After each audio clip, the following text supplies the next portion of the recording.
People in the music and entertainment industry had to know that Diddy was like abusing kids, basically, and yet they still fed him kids. Where's the accountability? There had to be rumors. If Sean Combs watches this, what do you think he's going to feel? Like, wow, this is amazing. I think he's going to say this is the best documentary I've seen in a long time. He may feel a different way about it, but he knows the truth. What's happening to him now is one of the greatest tragedies that we're going to ever read about, bro. Elon Musk and 50 Cent have released something unexpected, a moment that rattled the entire entertainment world overnight. The real shock comes from the twist driving nonstop conversation everywhere. Diddy may not actually be the true authority behind the scenes. Instead, he could be serving as a carefully placed distraction. If people believed he was the mastermind at the top, they may have been tracking the wrong figure all along. Sources claim Elon is not simply speaking loosely. He is said to possess solid receipts. These include years of stored data, private messages, and behind-the-scenes material from the early Twitter era, now called X. This is not rumor-driven chatter. It is framed as documentation capable of revealing the narrative instantly. Many observers are mapping the situation like a power pyramid. At the base sit recognizable names such as Jay-Z and Beyonce. In the middle are powerful gatekeepers like Oprah Winfrey and Clive Davis. At the peak stands one hidden name allegedly connecting every layer together. The influence does not stop at studios or boardrooms. It extends into image control, cultural authority, and even religious spaces. Tension keeps rising, hidden truths emerge. I believe that they gave me a raw deal because this fucking industry is a monster. It's the same monster that these Me Too bitches was trying to tell you about. But they hate the monster for how it fucks. And I hate that monster for how it eats. But my God, man, it's the same monster. When I quit the show, all my friends would say, well, fuck them, Dave. Why don't you just do Chappelle's show at another network? Yeah. And why doesn't a slave run from one plantation to another plantation because the master over there might be nicer? My God, man, I was trapped. You know what, to tell you the truth? I've even thought about coming back and doing another Chappelle show. Before digging deeper into this situation, one thing needs to be clear. The Diddy controversy reaches far beyond hip-hop culture. This is no longer just a music industry story. It is a power narrative touching nearly every corner of entertainment. 50 Cent entered forcefully with his explosive documentary titled The Reckoning, framing the issue in a way few dared attempt. His central message landed sharply. Silence makes the entire culture appear complicit. Rather than staying quiet, he chose confrontation. From there, the discussion turns darker. One major claim circulating suggests Diddy allegedly had his residence wired with hidden cameras. Not just a handful, but hundreds placed throughout the property. Those cameras were said to capture everything occurring during private after-hours gatherings. People close to the situation claim it was not merely for entertainment purposes. Commentators including Jaguar Wright and Gene Deal have described a disturbing scenario. According to them, the footage functioned as leverage insurance, keeping people compliant without direct threats.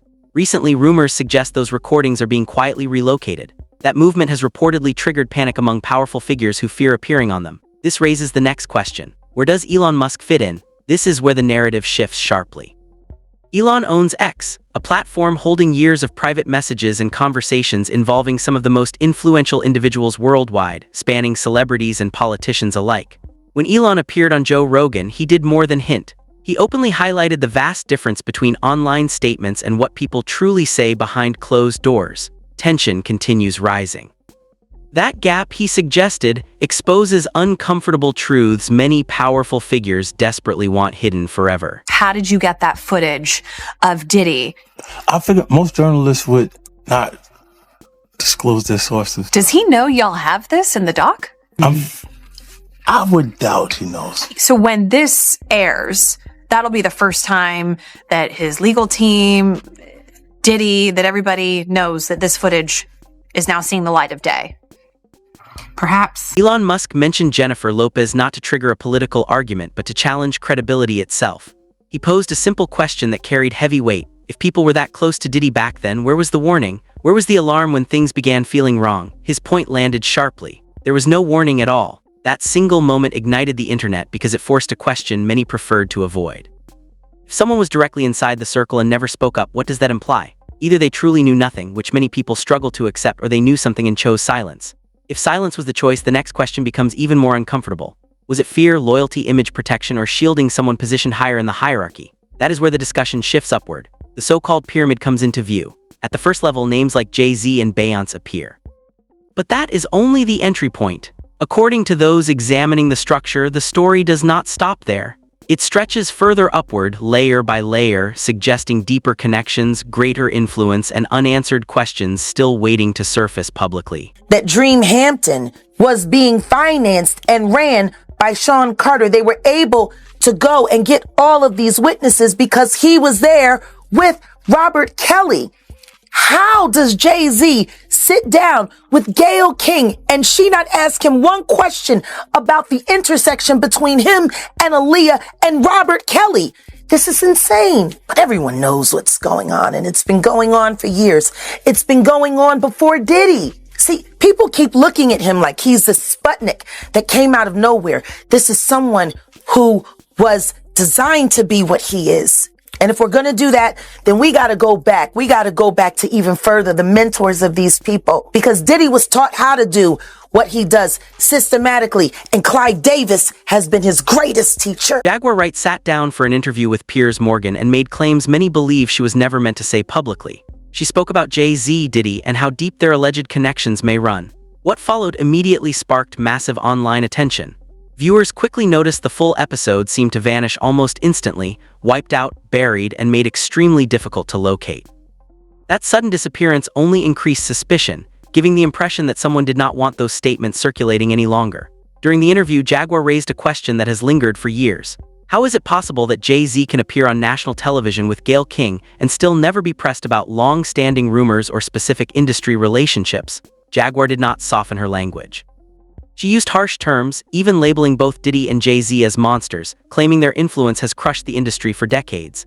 Then came the moment that truly shocked viewers, the Aaliyah theory. Jaguar went further than most ever have, alleging Jay-Z had some form of connection to Aaliyah's tragic plane crash, suggesting it was personal and linked to who may have benefited afterward. To be clear, none of these claims have ever been proven. However, they continue resurfacing because Jay-Z has never directly addressed those whispers publicly. In today's digital age, silence rarely feels neutral. It often appears deliberate. People immediately asked an obvious question. Why would Jay-Z's high-profile attorney suddenly become involved in Diddy's legal situation? Was it coincidence, a deeper connection, or something more significant unfolding privately? The timing raised eyebrows everywhere, and the internet moved quickly to dig for explanations. To many observers, that connection simply did not feel random or comfortable at all. Footage that was captured inside of a Los Angeles hotel in 2016 allegedly shows Combs assaulting then-girlfriend Cassie Ventura in a hallway. A now-settled lawsuit filed by Ventura claimed that she was trying to leave the hotel after a drunken Combs punched her. The video appears to show Combs chasing her down the hall, throwing her to the ground, and then repeatedly kicking her. The running theory sounds simple, yet extremely dangerous. Control the narrative before additional names are pulled into public focus. Insiders claim that if Diddy ever decides to speak openly, a long list of powerful figures could fall alongside him. That fear is exactly why discussion keeps circling back to the rise of Jay-Z. You cannot examine that era honestly without mentioning Big L. Big L was one of the early figures who helped open doors for Jay, connecting him with Dame Dash and helping initiate major negotiations that could have shifted everything for those involved. However, only days after those talks reportedly began, tragedy struck. Big L was killed in a Harlem drive-by shooting. The case remains unsolved to this day. Jaguar Wright and others have suggested his death may not have been random violence. They claim it marked the beginning of a troubling pattern, sudden mysterious endings that appeared to remove obstacles and clear space for certain individuals to rise. Coincidence is possible, but when people lay out the timeline, many say it feels far too uncomfortable to dismiss. From there, the discussion moves to a second level, where the focus shifts away from fame and toward leverage. At this level sit names like Oprah Winfrey and Clive Davis. Critics have long pointed to Oprah's close proximity to Harvey Weinstein. The photographs, shared events, and public praise existed, while serious whispers about Weinstein were already circulating. That is where the debate intensifies. Many argue someone with Oprah's influence could have highlighted the issue long before it exploded publicly, but she did not. In powerful circles, silence is often interpreted as protection rather than neutrality. Attention also returns to the controversy involving the girls' school opera funded in South Africa. Early allegations emerged, staff members were dismissed, and public statements were issued, yet critics insist parts of the story never fully aligned. That is why the topic keeps resurfacing in discussions about oversight, influence, and what powerful figures choose not to confront. As old photographs and buried rumors reappeared, people began describing Oprah as quiet power, influence that operates without headlines or viral moments. They say a single call from her can decide who gets opportunities, who is sidelined, and who suddenly becomes labeled difficult. That kind of behind-the-scenes authority is silent but strong. Then comes Clive Davis, an undisputed music industry legend. As the longtime head of Arista Records, he shaped the sound of entire generations and launched the careers of some of the biggest artists in history. That legacy alone ensures he is never treated as background noise. His presence in the industry casts a massive shadow. However, the narrative becomes more complicated when claims made by Suge Knight resurface. For years, Knight has alleged that Clive Davis and Diddy were not merely mentor and protege. He claimed their relationship extended far beyond business. There is no public evidence proving that assertion. Still, the claim refuses to disappear because it aligns neatly with the broader theme of hidden loyalty and influence. When reporters attempt to question Clive Davis about Diddy, viewers often point out tense interviews, awkward pauses, uneasy expressions, and sudden topic changes. Again, this is not definitive proof, but for the internet, it is enough. Those moments are replayed repeatedly, framed as silent admissions, and woven into a larger story that many believe explains how power quietly protects itself. A lot of people are curious about the status of P. Diddy. Status of what? P. Diddy. Diddy. I can't. The status of Puppy. Yeah. All right. No comment from Clive Davis on P. Diddy. Mr. Davis, you were a major influence on the career of P. Diddy. Have you spoken to him since the federal raid? Yeah. Have you spoken to Sean Combs? Any comment, Mr. Davis? And there is the Whitney Houston angle, a story the public refuses to let disappear. Debate continues to circle around her final days, the people who surrounded her, and what may have been happening away from public view. Many believe the official explanation never captured the full truth. Over time, remarks from Whitney's own family members have only deepened that suspicion, and online conversations consistently return to one bold question. How has Clive Davis carried decades of serious rumors without ever facing meaningful consequences? That question leads directly into what many call the fall guy theory. A growing number of observers believe Diddy has become the visible face of the chaos, the lightning rod absorbing attention, while the true power brokers remain hidden in the background. According to this view, the real gatekeepers stay protected by layers of influence that headlines rarely penetrate. From there, the discussion reaches the top of the so-called pyramid, the level that shocks people most. The name that surfaces is Bishop T.D. Jakes. Yes, a pastor, a spiritual leader, someone widely viewed as a moral authority. For months, 50 Cent has been subtly referencing that name, keeping it present within this expanding web of narratives. The theory suggests that if influence reaches into the pulpit, this is no longer just about celebrity culture. It becomes about a larger system. The idea is that Diddy needed legitimacy, someone respected and clean to stand beside him and create an image of untouchability. Some believe T.D. Jakes served as that shield, a symbol of credibility placed strategically where it offered the most protection. Observers also noticed how T.D. Jakes appeared during the rollout of the Reckoning documentary. His presence did not seem random. Certain clips surfaced at precise moments, almost like deliberate signals. In one segment, when Lil Rod described waking up sore after time spent around Diddy's party environment, viewers noticed a clip of T.D. Jakes immediately followed, calmly speaking about love, energy, and positivity. Many online believe that sequence was intentional rather than accidental editing. They argue 50 Cent was communicating through visual placement instead of words. Then comedian Cat Williams' comments resurfaced, reigniting attention. He claimed 2024 would be the year everything comes to light, regardless of who is involved, and the internet treated it like prophecy. From recording studios to pulpits, people are bracing for whatever may surface next. Check this out, bro. He led Biggs to his death. He caused a rift between Wolf and BMF that led to Wolf death. Cussed Wolf mother out. Lied about owing him $300,000. Cause you had asked me how I feel, and I'm gonna get into how I feel. Some people, their karma is so strong for what they do and what they did. The stuff that he did to Craig Mack, the stuff that he did to Black Rob, and all those people in the spiritual world right now. His karma was bound to catch up with him, brother. When Bishop T.D. Jakes was finally confronted about the allegations involving Diddy, his response immediately ignited the internet into a frenzy. Rather than offering a clear denial or clarifying the situation, he simply stated, "Keep it moving." However, what followed next caused the biggest stir. He made comments that many interpreted as a shocking slip, almost like a cell phone confession in tone. He mentioned that even if something of that nature were true, repentance has the power to cover sins. He then went further, claiming he did not even need to repent for this particular matter. That statement hit the public like a spark falling onto dry grass, igniting reactions across social media almost instantly. To many viewers, his words did not convey innocence or calm confidence. Instead, they sounded like deflection, evasive and calculated. The public response was immediate, with people replaying that clip repeatedly, attempting to decode the meaning behind his words. Jaguar Wright quickly joined the conversation, adding more fuel to the fire. She asserted that if Bishop Jakes had ever been part of Diddy's party circles, it could only have been for two main reasons: money or access. She described these gatherings as leverage zones, locations where influence was generated, maintained, and sometimes weaponized against others. According to her, there are allegedly video and audio recordings in existence, capturing powerful figures engaging in activities they would never have wanted publicly attached to their names, creating another layer of intrigue and suspicion around the story. This is what happens to the white man. It's so unfortunate. You gotta pull back though, so they can see. That's crazy. Matt, move out the way. You're still alive. Look at that. Look, what you got a drink on his head.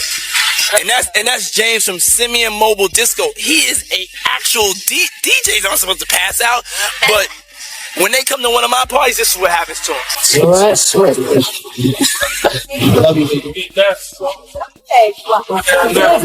Justin, you ever seen the movie 48 Hours?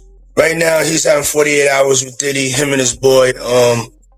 They're having the times of their lives, like, where we hanging out and what we doing.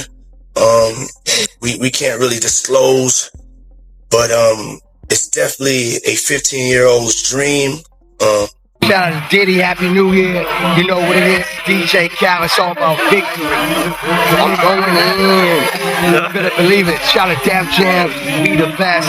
You know what it is, it's 2010, baby. It's the takeover. I'm going. Whether any of these allegations ultimately hold up remains unclear. Yet once the public begins to suspect that receipts, footage, or other documentation might exist, the atmosphere of fear shifts dramatically. At that point, the issue is no longer merely rumors or speculation. It becomes the potential reality that real recordings could exist somewhere, waiting to emerge. Jaguar Wright went even further, claiming that multiple men have allegedly come forward with accounts linking Bishop T.D. Jakes to the hidden circles surrounding Diddy. While no verifiable proof has been released publicly, these claims continue to spread online, fueled by whispers that legal teams may be quietly maneuvering behind the scenes. People continue to pay attention because the emerging details fit the same pattern observers have been tracking for months. Power shields power until it can no longer do so. Former bodyguard Gene Deal also added his perspective, and his statements immediately gained traction. He questioned why a respected religious leader would be present anywhere near parties insiders describe as far from clean. According to Deal, that kind of presence is difficult to justify unless the person is either condoning that environment or actively participating in it. Adding another layer, Deal hinted that he has heard rumors of recordings, videos, or audio that could eventually surface publicly. If such tapes ever appear, he suggested, the nature of the conversation would change entirely. At that point, speculation would no longer dominate. The focus would shift decisively toward proof, fundamentally altering the way these stories are perceived and discussed across media and social platforms. What people don't understand about Puff is this. He held the entertainment grip, especially for the people who was his former artists, in a chokehold. If you didn't do what he say do, if he didn't like you, you would never ever work for Bad Boy or anybody in the entertainment business again. He did it to Kirk Burroughs. You understand? He did it to Wendy Williams. He did it to a lot of people, bruh. That is the real storm hanging over everything right now. Not opinions, not gossip, but proof. The kind of proof capable of shifting the balance of power overnight. When you step back and look at the bigger picture, it becomes clear this does not stop at music or Hollywood alone. It stretches across industries, politics, technology, and far beyond entertainment. When Elon Musk sat down with Joe Rogan, their conversation was not just another celebrity appearance. It became a breakdown of how power networks actually operate. They focused on uncomfortable questions. Why do certain high-level figures move the way they do? Why do some people always appear untouchable no matter what surfaces? Elon was not talking policy or business plans. His point came down to one driving emotion: fear. Fear of exposure. Fear of what happens when the wrong doors open and hidden secrets come into the light. During that conversation, Rogan brought up Reid Hoffman and asked whether he seemed uneasy. Elon answered with a single word: yes. From there, they compared elite power circles to an Epstein-style compromise system. Once someone is caught in a compromising position, threats are no longer necessary. Control is already established. That is power at its highest level. According to this theory, that structure forms the foundation of the entire pyramid. It is not built on talent or fame. It is built on leverage and control. Once you understand it that way, many things begin to make sense. Why certain people never speak publicly, why some stories disappear overnight, why a small group of names remains protected regardless of how loud the noise becomes. Comedian Dave Chappelle described the same idea in different words, but the meaning landed just as hard. He once compared the entertainment industry to a trap, not simply a bad contract, but a system designed around control. When people asked why he did not just move his show elsewhere, his response was chilling. He said it would be like running from one plantation to another. Different master, same chains. If someone as successful as Chappelle felt boxed in by that system, what does that say about everyone else simply trying to survive inside it? So after hearing everything, from Diddy's alleged secrets to Elon's data revelations and the web of influence stretching from studios to pulpits, what do you believe is really happening? Is this just coincidence after coincidence, or are we finally seeing cracks forming in something much larger? Share your thoughts in the comments. We want to know what you think. And if you thought this story was intense, understand this is only the surface. The next video goes even deeper, revealing names and connections you may not even realize are involved. Watch it next and tell us what stands out to you. Federal agents took Sean Diddy Combs into custody. They placed Combs under arrest and lead him out the front door in handcuffs.